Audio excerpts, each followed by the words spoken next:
This is Hannibal here from thehannibaltv.com.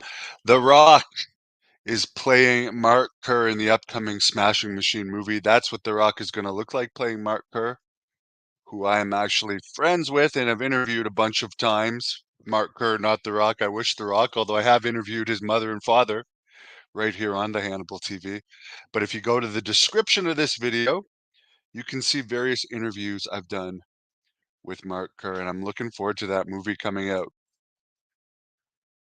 Bad Bones, the famous German wrestler who's not really known in North America, but I did meet him in my time wrestling in the UK.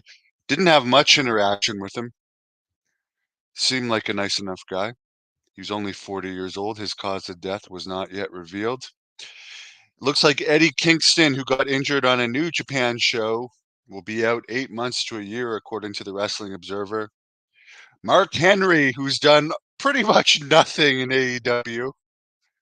They tried him out as a commentator back when they were wasting money on three-man commentary teams.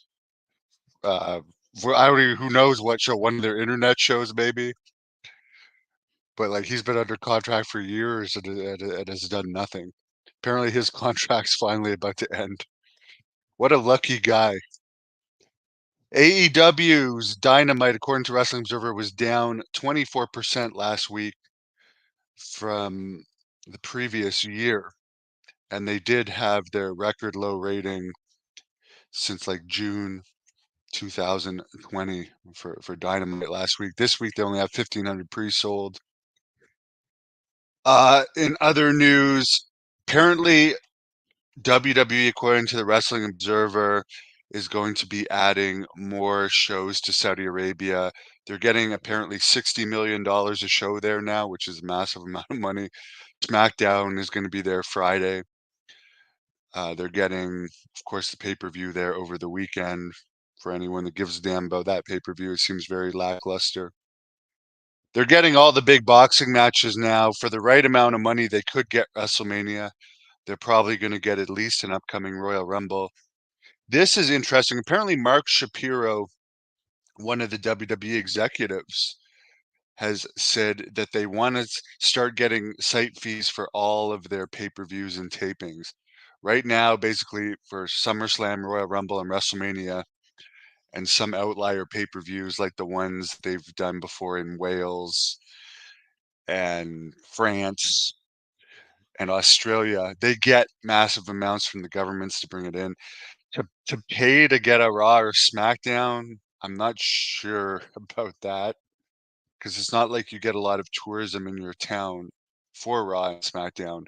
If they continue to eliminate house shows and have more towns where people need to drive in to watch WWE, like, of course, in the past, they were going 7 days a week, twice on Saturdays, twice on Sundays. Now, I mean, for each brand, there might be 2, maybe 3 shows a week. Very rare, 3.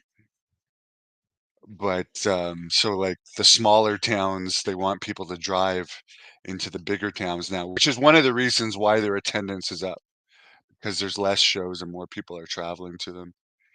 But as far as people paying site fees, I mean, the Raw coming here to Ottawa, I think in July, only has 6,000 pre-sold, so it's like, is that really a tourist destination show? Maybe smaller towns will pay site fees though to get tapings, but if they can do it, why not?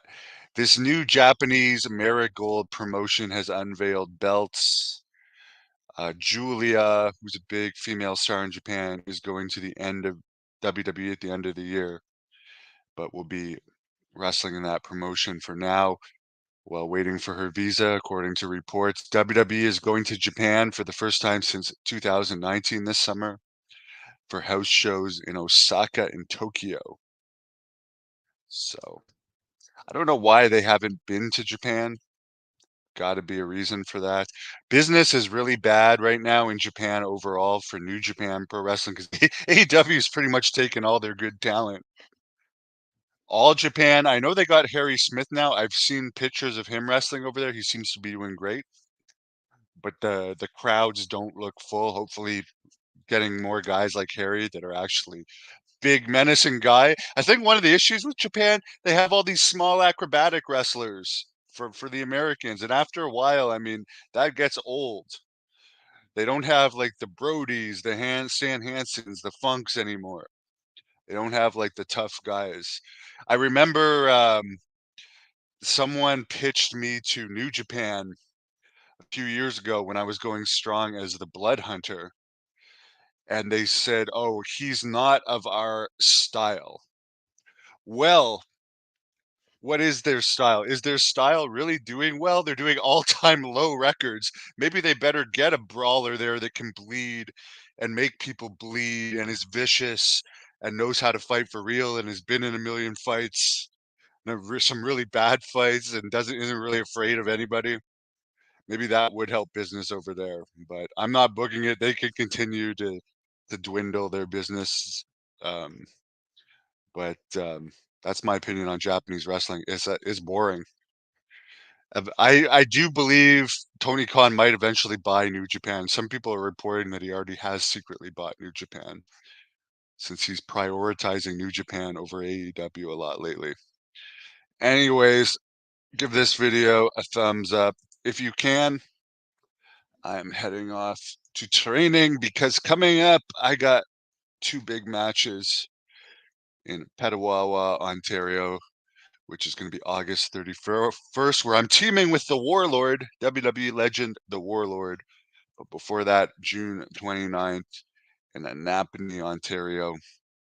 Don't know my match yet, but it is going to be violent and vicious.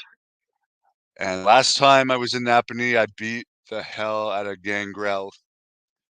This time will be no exception